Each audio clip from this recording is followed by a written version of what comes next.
आरतीला शेअर मार्केटमध्ये गुंतवणूक करायची आहे। कर्जमुक्त कंपन्यांच्या शेअर्समध्ये गुंतवणूक केली तर नुकसान होण्याची शक्यता कमी असते असं तिला एका मित्राने सांगितलं।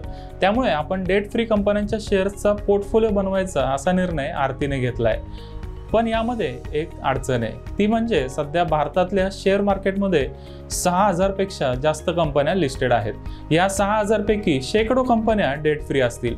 मग त्यामध्ये कोणते शेअर्स गुंतवणुकीसाठी योग्य आहेत ते शोधणं अवघड आहे आणि एवढ्या शेअर्समध्ये गुंतवणूक केली तर पोर्टफोलिओ ट्रॅक करणं त्याहूनही अवघड आहे। अशा परिस्थितीत आरती स्मॉल केसच्या मदतीने गुंतवणूक करू शकते।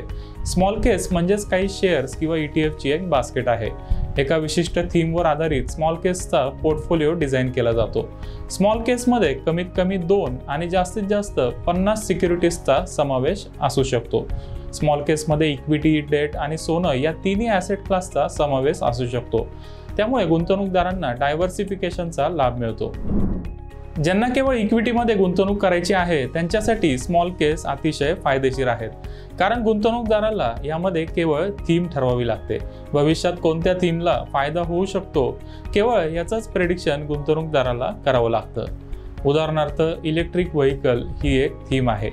इलेक्ट्रिक गाड्यांच्या विक्रीमध्ये चांगली वाढ होणार आहे हे आपल्या सगळ्यांनाच माहिती आहे। मात्र याचा नक्की कोणत्या शेअर्सला फायदा होऊ शकतो याचा अंदाज लावणं थोडं कठीण आहे। अशा परिस्थितीत गुंतवणूकदार स्मॉल केसच्या मदतीने या थीममध्ये गुंतवणूक करू शकतो। इलेक्ट्रिक मोबिलिटी स्मॉल केसमध्ये गुंतवणूक करून या थीमचा फायदा करून घेता येईल। तसेच तुम्हाला चांगला डिव्हिडंड देणाऱ्या शेअर्समध्ये गुंतवणूक करायची असेल तर तुम्ही डिव्हिडंड ॲरिस्टोक्रॅटच्या स्मॉल केसमध्ये गुंतवणूक करण्याचा विचार करू शकता। त्याचप्रमाणे आर्टिफिशियल इंटेलिजन्स, ग्रीन एनर्जी सारख्या नवीन थीममध्ये गुंतवणूक करायची असेल तर स्मॉल केस हा एक चांगला मार्ग आहे। सेबी नोंदणीकृत गुंतवणूक सल्लागार रिसर्च करून चांगल्या शेअर्सचा पोर्टफोलिओ तयार करतात। नंतर हा पोर्टफोलिओ स्मॉल केसच्या प्लॅटफॉर्मवर प्रकाशित केला जातो। ज्यांनी स्मॉल केसची मेंबरशिप घेतली आहे त्यांना मेलवर पोर्टफोलिओची माहिती पाठवली जाते। एक रकमी गुंतवणूक करत असाल तर 100 रुपये किंवा गुंतवणूक मूल्याच्या 1.5% रक्कम शुल्क द्यावं लागेल। तसेच SIPच्या माध्यमातून गुंतवणूक करणाऱ्यांना 10 रुपये शुल्क द्यावं लागतं। पण स्मॉल केसमध्ये गुंतवणूक कोणी करावी हा सगळ्यात महत्त्वाचा प्रश्न आहे। ज्यांना गुंतवणुकीचा अनुभव आणि सखोल माहिती आहे त्यांच्यासाठी स्मॉल केस योग्य आहेत। ज्यांनी आधीच म्युच्युअल फंडद्वारे मार्केटमध्ये गुंतवणूक केली आहे आणि ज्यांना आता थेट शेअर्समध्ये गुंतवणूक करायची आहे त्यांच्यासाठी स्मॉल केस हा चांगला पर्याय आहे, असं मत स्मॉल केसचे फाउंडर वसंत कामत यांनी व्यक्त केलंय। तसेच शेअर्स आणि ETF मध्ये थेट गुंतवणूक करू इच्छिणारे कुणीही स्मॉल केसमध्ये गुंतवणूक करू शकतात। स्मॉल केसमध्ये कोणताही लॉक इन कालावधी नसतो, त्यामुळे गुंतवणूकदार पाहिजे तेव्हा पैसे काढू शकतो।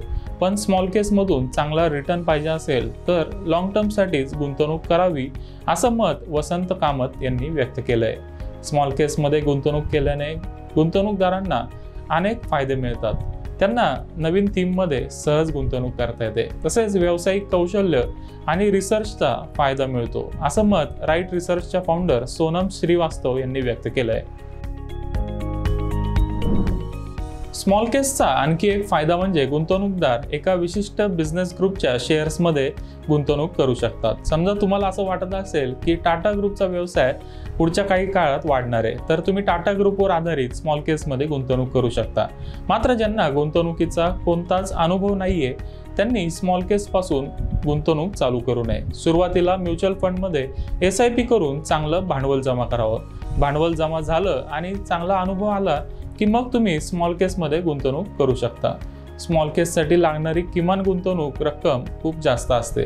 तसेच स्मॉल केस ही तुलनेने नवीन संकल्पना आहे, त्यामुळे त्याचा खूप मोठा ट्रॅक रेकॉर्ड आपल्याकडे उपलब्ध नाहीये। तसेच भारतात सध्या 1000 पेक्षा जास्त स्मॉल केस आहेत, ज्या 10-15 स्मॉल केसनी चांगला रिटर्न दिलाय केवळ त्या स्मॉल केसचं मार्केटिंग केलं जातं।